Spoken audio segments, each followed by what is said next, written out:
das milagros. Y por eso es que el pastor y yo decidimos traer otra vez este tema, porque es sumamente importante para nosotros. Estar recostados para poder ver la mano del Señor obrando en nuestras vidas. Por eso es que para el mundo es bien complicado el venir a Cristo. Porque ¿qué significa recostarse? Es la única forma, al yo decirte que tienes que recostarte, es la única forma que tú puedes ver milagros en tu vida. Esto es difícil porque necesitas decir que ahora yo no soy el primero. Él es el primero de las cosas. Y ahora, poco a poco, yo estoy entendiendo lo que verdaderamente significa el busca a Dios con todo tu corazón y toda tu mente, y Él va a traer esas añadiduras. Pero antes, yo lo buscaba por las añadiduras, la verdad. Todos nosotros estamos pendientes de, sí, yo voy a buscar a Dios, pero más pendiente de lo que el Señor va a añadir. Pero en realidad la mayor bendición es la salvación que Él nos dio. Así que por eso, para el mundo este mensaje es difícil. Porque primero es Él. Y cuando nosotros lo ponemos a Él primero en nuestra vida, y hacemos, hacemos lo que Él nos manda a hacer, y ya dejamos de vivir nosotros, es donde verdaderamente podemos experimentar paz, gozo y alegría. Así que Tabex, cuando puedas, pones la PH1, por favor. Vamos a estar en Juan 6, del 1 al 15. Y dice, después de esto, Jesús fue al otro lado del mar de Galilea, el de Tiberias, y le seguía gran multitud, porque veían las señales que hacían los enfermos. Entonces subió Jesús a un monte y se sentó allí con sus discípulos. Esto es algo cultural que hacían los fariseos, y las personas que enseñaban se sentaban con las personas que les iban a enseñar. Y esto es bonito, uno meterse en la historia y el ver cómo Jesucristo se sienta en la hierba, en el piso, con las personas que le está enseñando. Y dice, cuando alzó Jesús los ojos y vio que había venido a él gran multitud, dijo a Felipe. Esto es importante porque en el Evangelio de Lucas dice que él se compadeció de la multitud que lo estaba persiguiendo. Y es importante resaltar esa característica de nuestro Señor. Que Él sabe que es una multitud que lo está siguiendo, sabe que es una multitud que tiene hambre y se preocupa por eso. ¿Qué nos dice eso?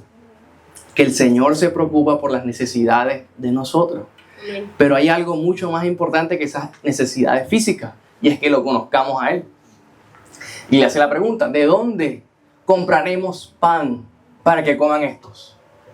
Pero esto decía para probarle, porque Él sabía lo que había de hacer. Y más adelante vamos a enfatizar en eso, en la pregunta de Andrés también. Pero es interesante, porque ya Jesucristo sabía lo que Él iba a hacer. Solamente era para que Felipe viera dónde Él tenía su fe y de qué manera él estaba persiguiendo a Jesús. Y sigue. Felipe respondió, 200 denarios de pan no bastarían para que cada uno de ellos tomase un poco. Felipe, enfocado en lo material, lo lógico. Uno de sus discípulos, Andrés, hermano de Simón Pedro, le dijo, aquí está un muchacho que tiene 5 panes de cebada y 2 pececillos, y 2 pececillos más. ¿Qué es esto para tantos? Y Jesús le dice, haced recostar a la gente. Y esta es la palabra clave de lo que vamos a aprender hoy, y lo que aprendimos también semanas atrás. Jesucristo te manda a que te recuestes. Si tú no te recuestas, no vas a recibir lo que Él tiene para ti. Lo que eso significa es, Él primero y segundo yo. Y había mucha hierba en aquel lugar, resalta Juan, y se recostaron como el número de 5,000 varones. Y esto es precioso porque aquí vemos el Salmo también 23 haciéndose vida.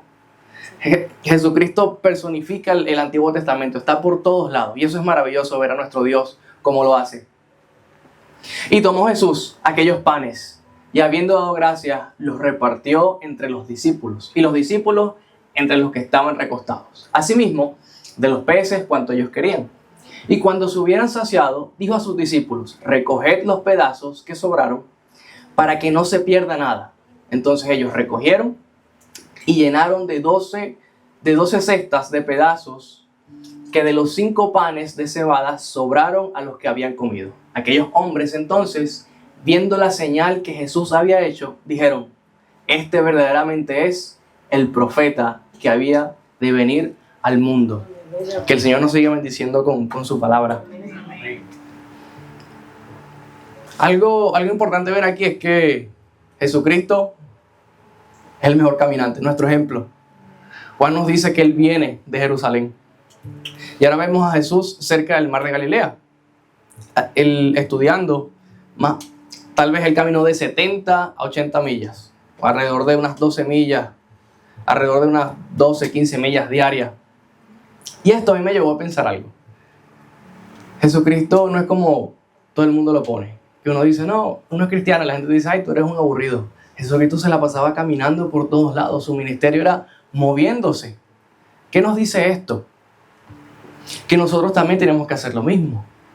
Nosotros tuvimos la experiencia de caminar en la playa con los hombres, esos chalecos pesados. Caminamos 12 millas. Las mujeres también tuvieron su experiencia, a menos que aprendieron bastante mientras iban caminando. Entonces, si en esas 12 millas hubieron bastantes enseñanzas, íbamos caminando, íbamos viendo los caracteres de las personas, a uno se le acabó el agua, otros iban delante, otros iban atrás, y uno iba aprendiendo el carácter de cada uno. Yo me imagino también a Jesucristo caminando con todos ellos. Mientras van caminando, Él les va enseñando las cosas. Y algo que aprendimos ese día es que eran 12 millas, y cada 3 millas nosotros parábamos, hacíamos una reflexión, y el que quisiera se quitaba el chaleco y se metía en el agua. Lo hicimos nada más como 2 porque el resto no lo quiso hacer.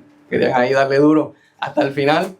Pero lo bonito de esto es que al uno quitarse el chaleco, que está pesado con ese calor, y meterte en el agua fría, disfrutas el agua el triple. Y lo que esto nos enseña es que para nosotros poder disfrutar de lo que Jesucristo tiene, que el agua fría representa eso, tienes que quitarte esas cargas y ir a Él. Y entre otras cosas que aprendimos maravillosas, pero esto es lo bonito.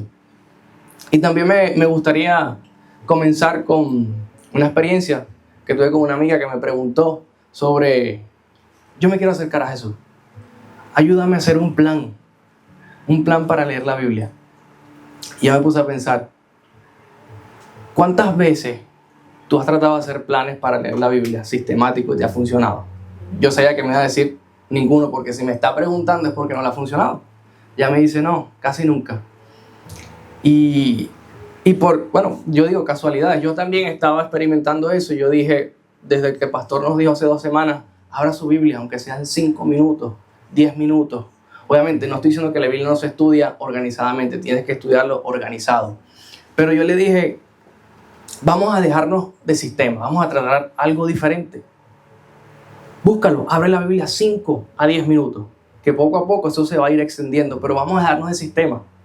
Los sistemas no ayudan en nada. Jesucristo es una persona, lo estamos viendo que camina, que se ríe contigo, que te hace pasar por una situación para que te dé hambre y después darte comida. Entonces, Jesucristo es más que un sistema. Por sistemas y por lógica no lo vamos a conseguir. Es una relación. Yo creo que eso es una invitación para todos nosotros, buscarle. Buscarle con un corazón genuino. Eso es lo que Él quiere, relacionarse contigo. El Espíritu Santo quiere abrazarte. Yo le dije, sal a un parque un día y ya citas con Jesucristo y con el Espíritu y siéntate o anda a la playa, camina, hazlo de esa manera. Y es diferente. Y por lo menos en mi experiencia eso me ha ayudado bastante. Entonces volviendo, Juan añade que le seguía esa gran multitud porque ellos estaban viendo las señales que Jesucristo había hecho. Ellos seguían a Jesucristo por los milagros que Él hacía. Es importante de que nosotros dejemos de pensar solamente en nosotros. Por lo menos nos está yendo mal hoy. Ya no le voy a decir buenos días a nadie, ni Dios te bendiga a nadie. Pero recuerde que usted puede ser lo más cerca que esa persona tiene de conocer a Jesucristo. A lo mejor nunca va a leer la Biblia. Y usted es lo más cerca que esa persona tiene. Si el Señor lo ha amado, deje su orgullo atrás y su vida y bendiga a las personas. Porque así como la multitud estaba siguiendo a Jesús por lo que Él hacía, las personas van a seguir a Jesús por el ejemplo que nosotros le demos. Y obviamente no es un ejemplo perfecto. No es que ahora vamos a decir, ay, es imposible que yo ahora pueda llevar el ejemplo de Jesús porque tengo imperfecciones. Hasta cuando caemos hay una oportunidad de pedir perdón y esa persona va a ver que si usted pide perdón y acepta lo que hizo, allá lo que está pasando en su corazón. Es interesante la pregunta que le hace Felipe. ¿De dónde compraremos pan para que coman estos. Y también dice, pero esto decía para probarle, porque él sabía lo que ya iba a hacer. El Señor nos pasa por estas situaciones para que nosotros le conozcamos más. Hay personas que podrían decir que este versículo, que Jesucristo no es Dios, porque no sabía, porque le preguntó. No, ya él sabía lo que iba a pasar. Claro que es Dios. Pero ¿por qué le habrá preguntado esto? El contexto es una multitud de 5,000 hombres, sin contar mujeres y niños. Por supuesto, claro que iban a tener hambre. Toda esa caminata que se echaron detrás de Jesucristo iban a tener hambre. Ahora Felipe, viendo esa situación, todas estas personas que están allí, todos nosotros vamos a decir lo mismo. Si nos preguntan de dónde vamos a sacar para alimentarlos, vamos a decir, bueno, estamos en el medio de un desierto, no sabemos qué vamos a hacer. Ni siquiera 200 denarios, que el cálculo sería casi el sueldo de una persona. Dijo él que ni siquiera con el sueldo de un año de una persona alcanzaría para alimentar a todas estas personas. Jesús sabía que Felipe iba a pensar de una manera lógica, que iba a decir 2 más 2 son 4, y una manera limitada. El dinero no alcanza y tampoco había donde comprar nada. Además, nos tenemos que recordar que en el capítulo anterior Jesús le hizo una pregunta al paralítico. Él le pregunta si verdaderamente él quería ser sano. Y esa pregunta era para revelar la condición del corazón. Y vimos que ese paralítico tenía en su corazón victimismo. Él decía, él era la víctima. Bueno, lo que pasa es que estoy aquí y antes de que llegue el ángel, pues nadie está para que me lance al estanque primero. De la misma manera, Jesucristo le hace esta pregunta a él para revelarle a Felipe dónde está su fe puesta. Y yo creo que esta pregunta todos nosotros tenemos que hacérnosla. Y por más difícil que sea la respuesta, aunque la respuesta sea negativa y no sea positiva, hay que hacérsela. ¿Dónde verdaderamente está mi fe? Mi fe está en cuando yo pueda tener vacaciones, o cuando yo pueda experimentar libertad financiera, o cuando yo alcance todas esas cosas que yo quiero. Y esto es duro para el corazón decir, Señor, verdaderamente mi fe está en lo incorrecto. Pero es bonito, porque vemos cómo el Señor trabaja con el corazón, le hace esa pregunta a Él. Y de la misma manera nos las hace a nosotros.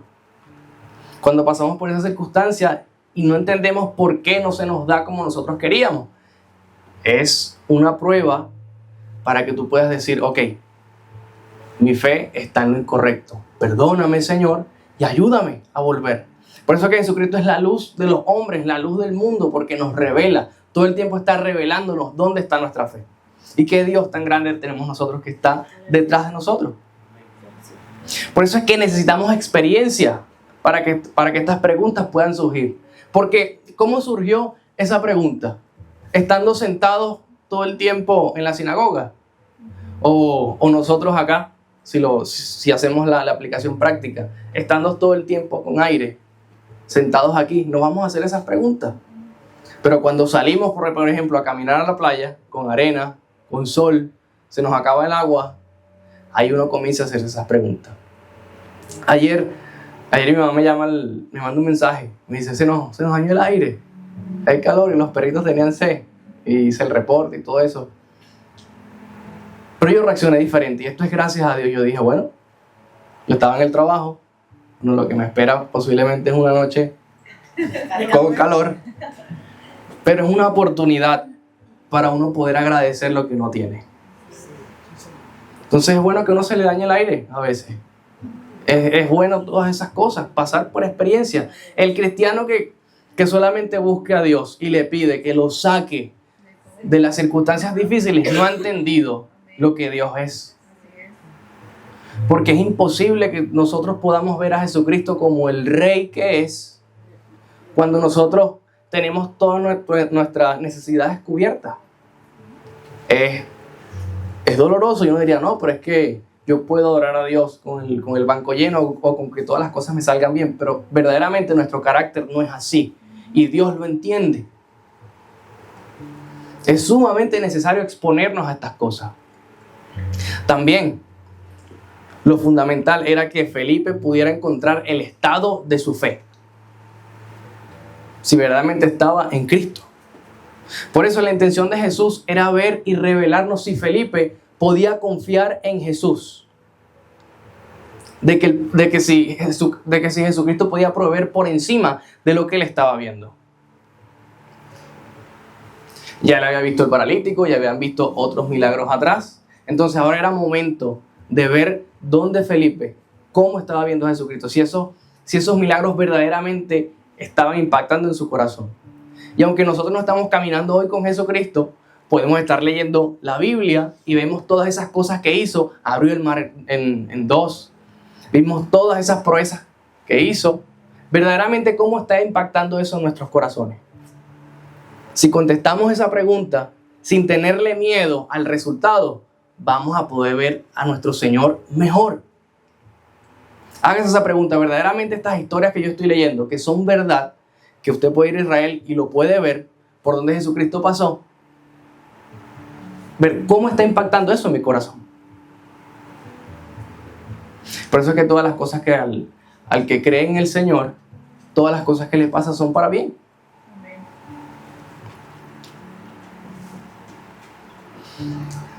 Y aquí vemos que nuestro Señor siempre tiene esa solución preparada. Por más difícil que sea lo que estemos pasando, ya Él tiene esa solución lista para nosotros. Pero de nada sirve que Él nos dé la solución si no lo tenemos a Él. ¿Para qué Él te va a dar algo y te va a contestar lo que tú le estás pidiendo si cuando lo tengas no le vas a agradecer? Así que sí, esto es algo que yo aprendí, se lo compartía a mis amigos.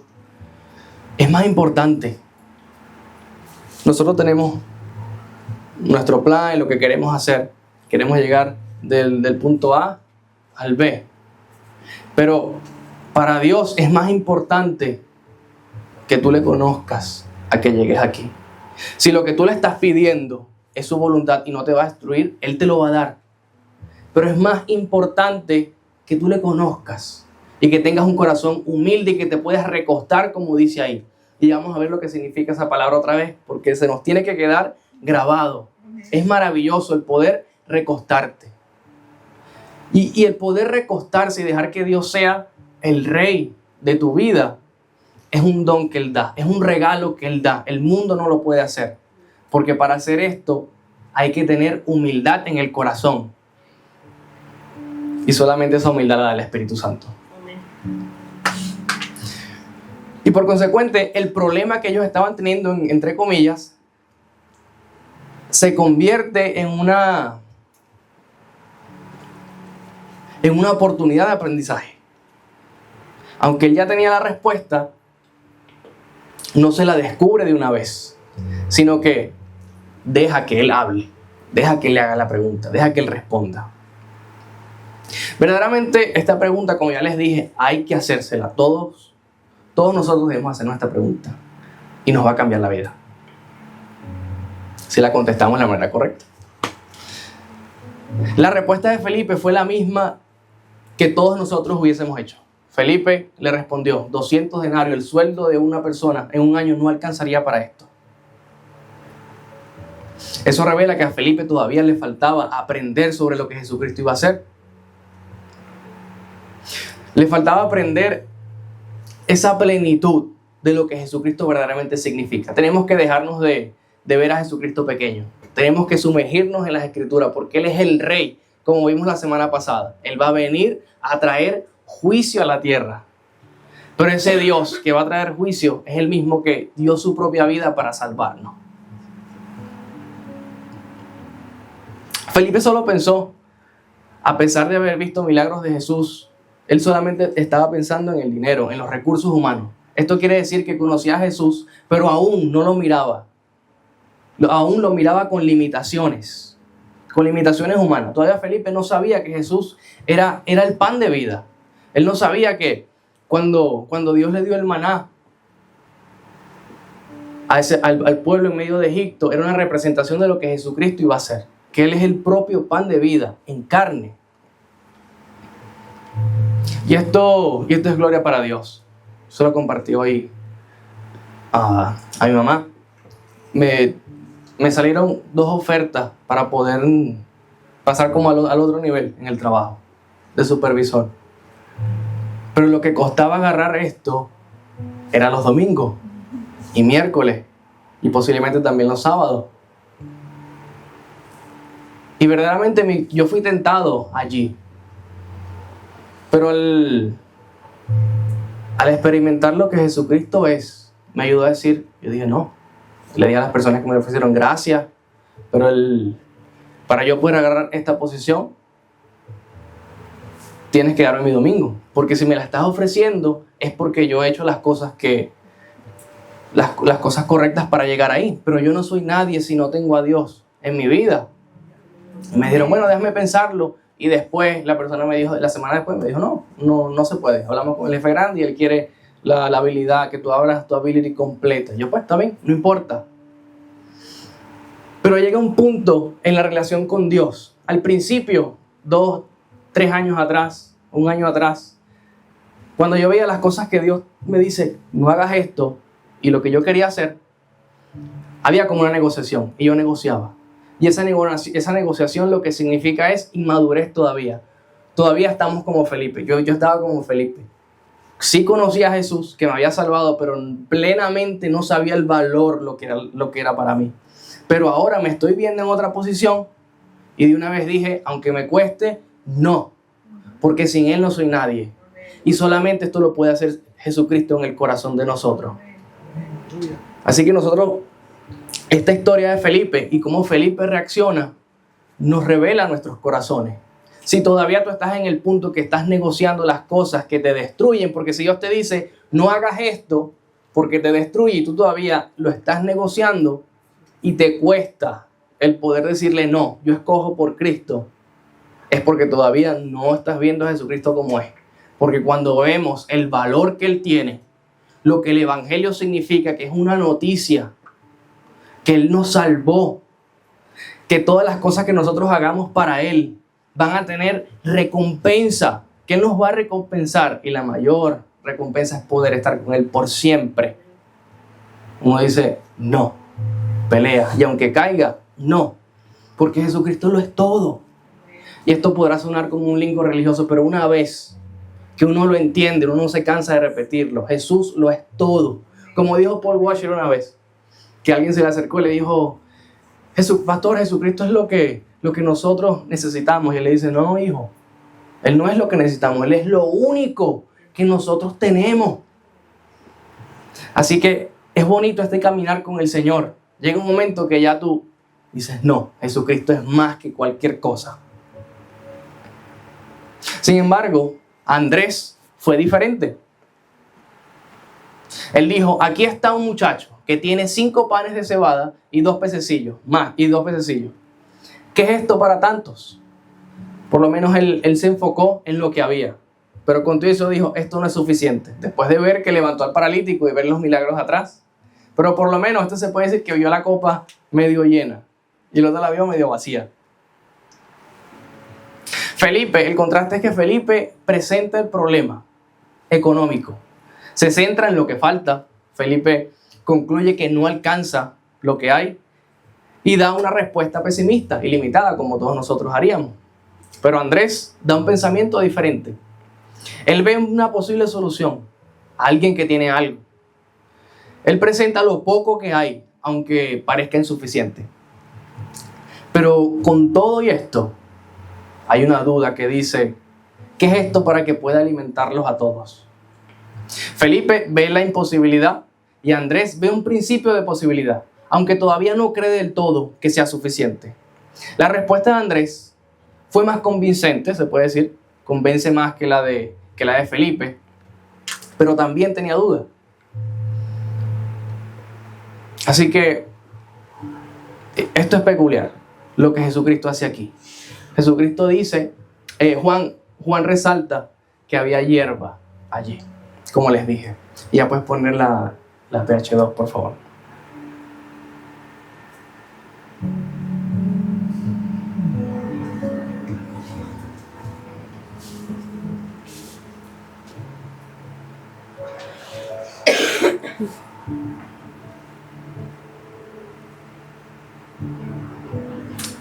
Creo que me equivoqué de nombre, es la otra.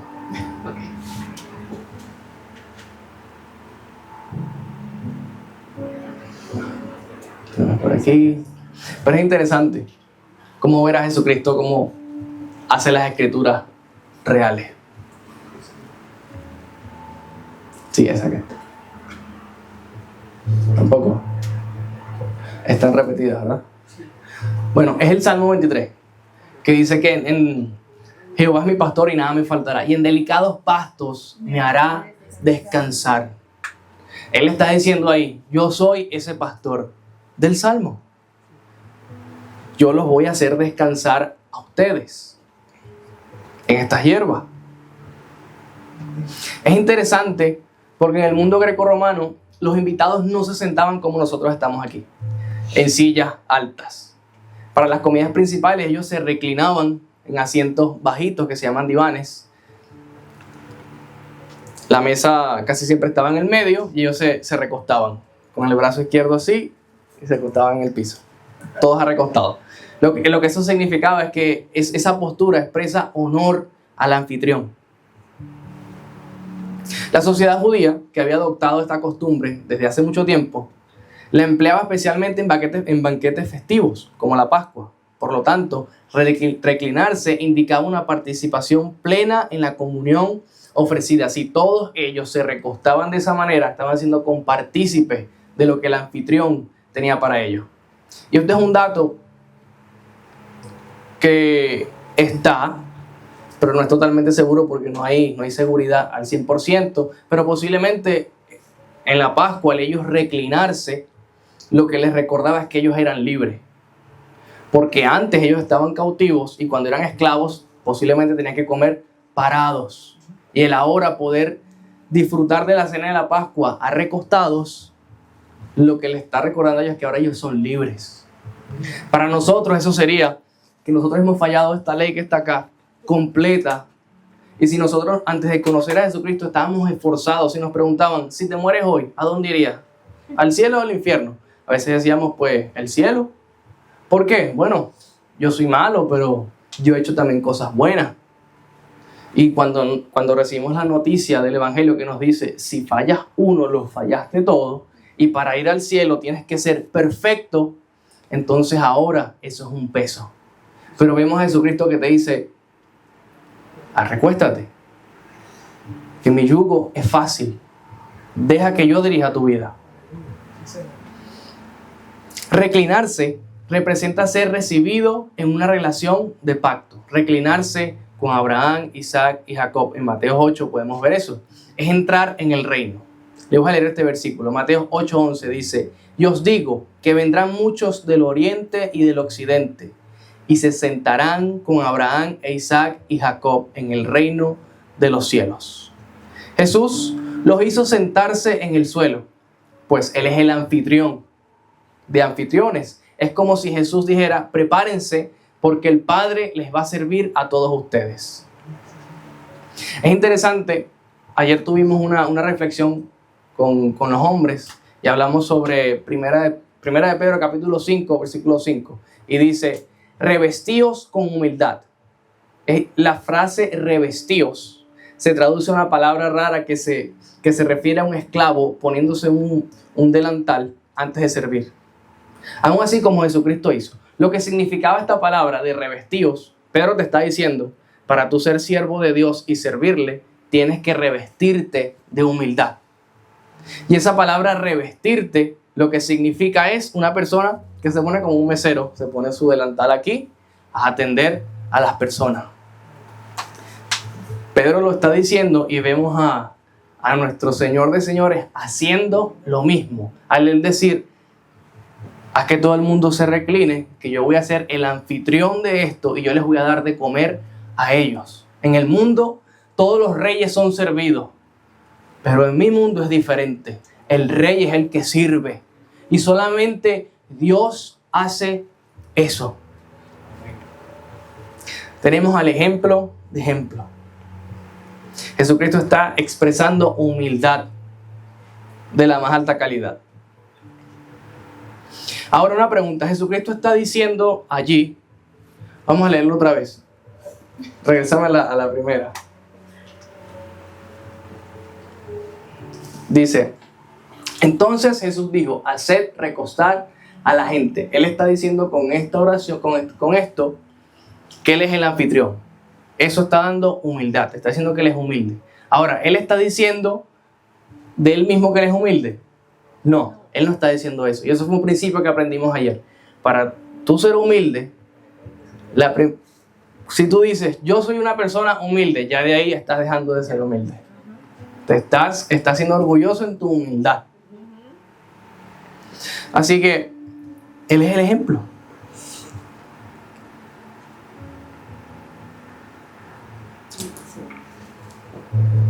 Y ayer con esa, yo no sé, los muchachos, imagino que ellos también, yo salí cortado con esa reflexión por todos lados.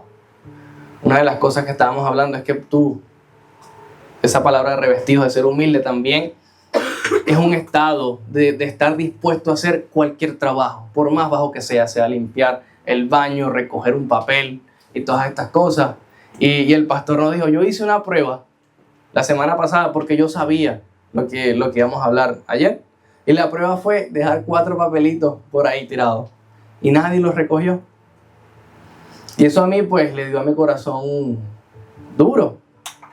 Y mientras yo estaba haciendo las notas ahí mismo, como que también atacó mi ego directo. Y yo dije, wow, ¿cómo no hice eso? Y me sentí triste. Pero de una vez llegó un pensamiento que dijo que eso tuvo que haber sido el Espíritu Santo. Y al lado me llegó como el antídoto a eso y fue, recuerda que te está diciendo que revístete con humildad. Si te está diciendo que tienes que revestirte es porque no es tuya, es mía. Así que yo te voy a enseñar a ser humilde por medio de que pases un bochorno como ese que no recogiste el papelito. Entonces, si nosotros nos sentimos mal en algún momento por algo que hacemos y somos expuestos, está bien que te sientas mal, pero tampoco puedes decir como que, ay, soy el peor, ya no hay más nada que hacer. No, porque recuerda que esa humildad es de Él y Él te tiene que enseñar y corregir. Y la manera que lo va a hacer es exponiéndote a situaciones donde tú quedes expuesto y digas, bueno, me equivoqué. La humildad es tuya y no mía. Y así que eso nos dice, para cerrar el pensamiento, todas estas cosas que nosotros hacemos bien son gracias a nuestro Señor. Si hoy tú te puedes recostar y decir, Jesucristo, tú eres el anfitrión de mi vida, es porque Dios lo ha querido así. Amén.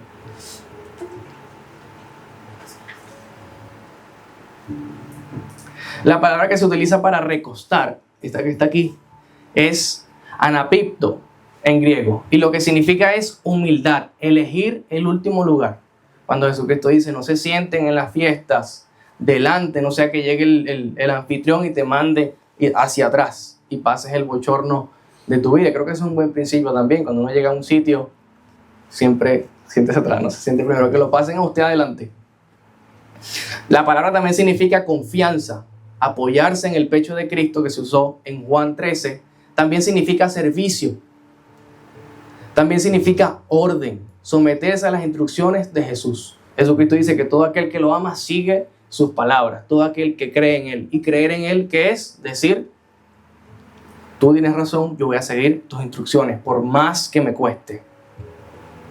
Así que la palabra enseña que el discipulado genuino implica inclinarse, acercarse y servir al Señor. Y estar dispuesto a estar en lo más bajo. Esta palabra sirve más que una nota cultural. Es un recurso narrativo que apunta constantemente al corazón del Evangelio. Dios invita a los pecadores a descansar. Te está diciendo, recuéstate. Él invita a comer y regocijarse en la amable presencia de su Hijo. El banquete consumado, donde los redimidos se recostarán para siempre. Y esa es nuestra promesa eterna. Algún día todos estaremos en las bodas del Cordero. Y estaremos ahí, sentados, reclinados. Yo me imaginé esa cena con una mesa normal y una silla. ¿Tú qué crees, pastor? Yo creo que posiblemente es reclinado. Posiblemente, no sé. Ojalá, porque es bonito. Esa cena en la cabeza también viendo a Jesucristo que cuando cena con un fariseo que lo invita a comer, dice que él se reclinó. Y es bonito, imagínense esa cena, Jesucristo reclinado con el fariseo, que el fariseo estaba siendo el anfitrión de esa cena. O sea, tenemos un Dios que es una persona. Es un Dios que quiere una relación con nosotros.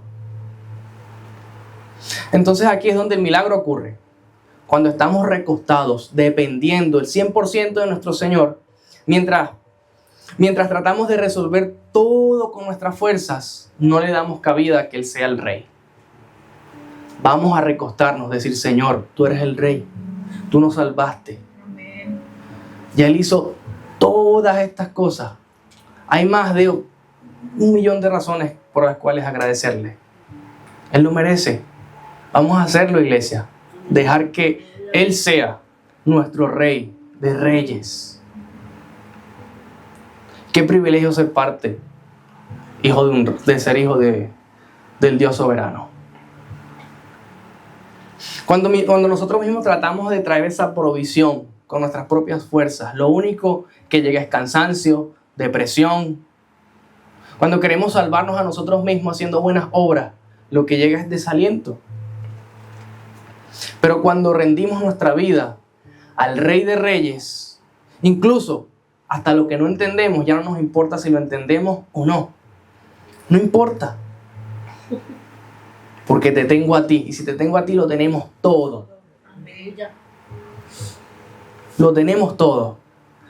Si estamos hoy reunidos aquí como iglesia es porque el Señor te escogió y te salvó. Para que algún día estemos todos nosotros junto a Él. Después dice, entonces tomó Jesús aquellos panes y habiendo dado gracias los repartió entre los discípulos y los discípulos entre los que estaban recostados. Vamos a repetirlo, dígalo conmigo. Los que estaban recostados. Los panes se le dieron a aquellos que se recostaron. Jesucristo te va a bendecir, pero tienes que seguir la instrucción de Él. Y no es que te va a bendecir con lo que tú quieres y con lo que tú desees. Es con lo que Él sabe que es lo mejor para nosotros. Pero mientras nosotros estamos más cerca de Él, nuestras peticiones van a ir cambiando. Y no vamos a querer solamente esas bendiciones para nosotros mismos, sino para compartir. Esta experiencia la tenemos que, todos la debemos estar comenzando a sentir. Por lo menos al principio, yo pedía para mí. Pero ahora, en las cosas que estoy pidiendo, siguen siendo para mí, obviamente, pero que incluyen a los demás.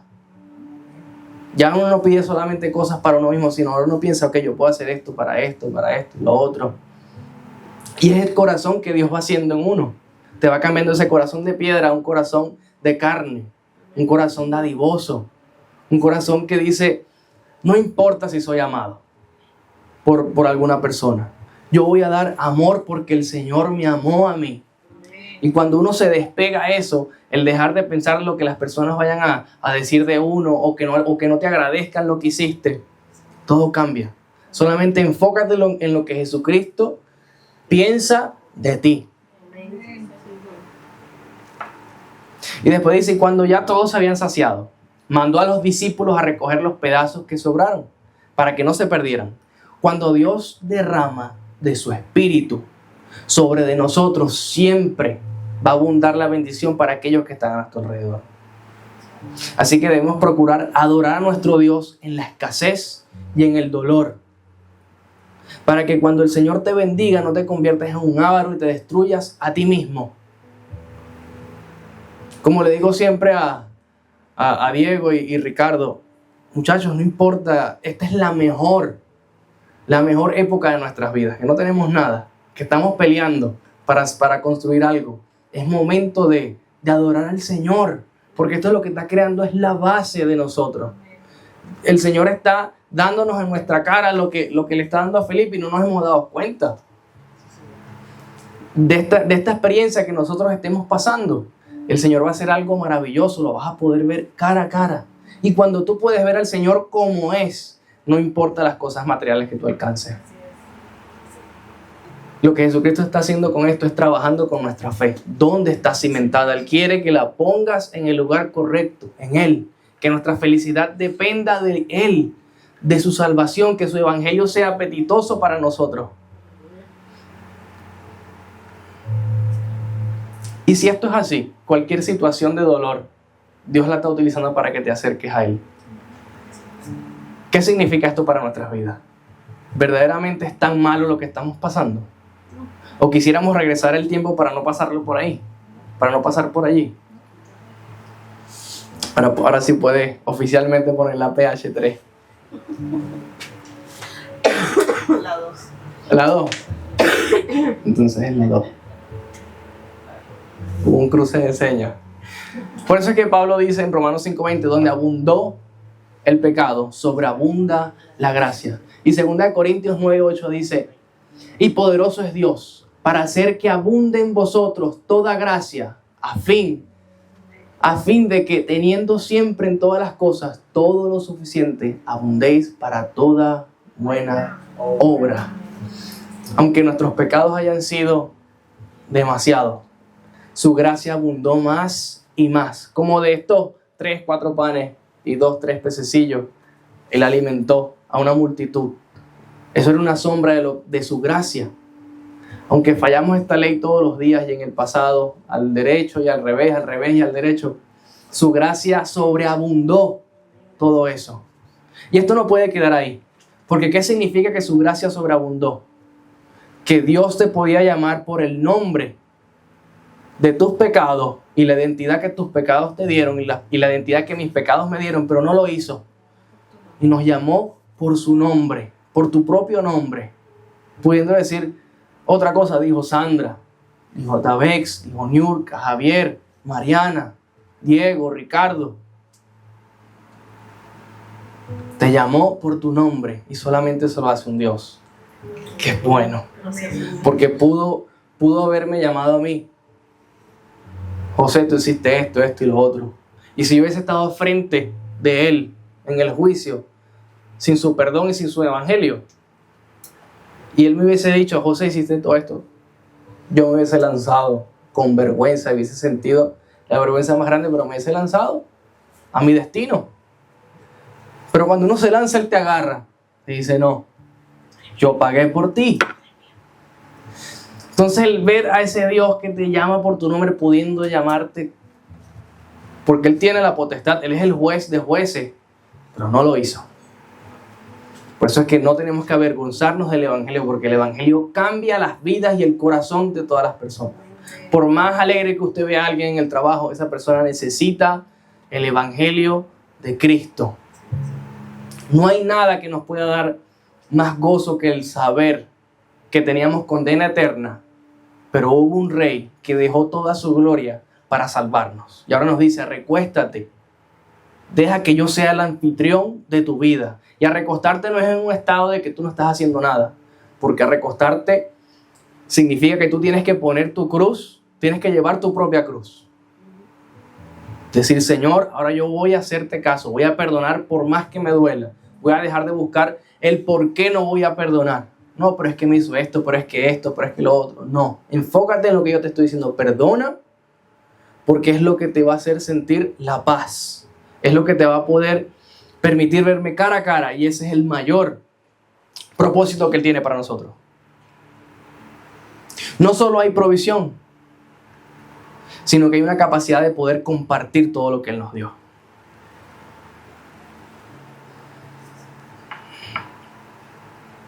El recoger 12 canastas, como vemos allí, también nos enseña mayordomía de la bendición que Jesús nos da. Primeramente la salvación en Él y después todo lo demás.